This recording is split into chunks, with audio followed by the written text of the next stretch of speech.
তোমার জামাই করে না। সে যেমন আমার জামাই, আপনারা তো জানেন। আব্বাস জেল থেকে ছাড়া পেয়ে যখন জানতে পারে নুসরাতের বিয়ে হচ্ছে শিপন মেম্বারের সাথে, তখন আব্বাসের মন ভেঙে যায়। কারণ আব্বাস জানত নুসরাত মনে মনে তাকেই ভালোবাসে এবং তাকেই বিয়ে করবে। কিন্তু নুসরাত শুধুমাত্র আব্বাসের জন্যই শিপন মেম্বারকে বিয়ে করে, কারণ বিয়েতে রাজি না হলে আব্বাস জেল থেকে মুক্তি পাইত না। অন্যদিকে শিপন মেম্বার নুসরাতকে ব্ল্যাকমেইল করে মান সম্মান নষ্ট করে দিত। হ্যালো বন্ধুরা, কেমন আছেন সবাই? আশা করি সবাই অনেক অনেক ভালো আছেন। বন্ধুরা, আব্বাস কি করবে এখন?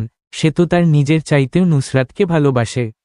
এই নুসরাতের জন্য তার জীবনটা পরিবর্তন করে দিয়েছে। আব্বাস আগে ছিল নষ্ট ছেলে, এখন আলহামদুলিল্লাহ অনেক ভালো একটা ছেলে। বন্ধুরা, নুসরাতের সাথে কি বিয়ে হয়ে গেছে, নাকি নুসরাত শিপনকে ছেড়ে আব্বাসের সঙ্গে চলে আসবে?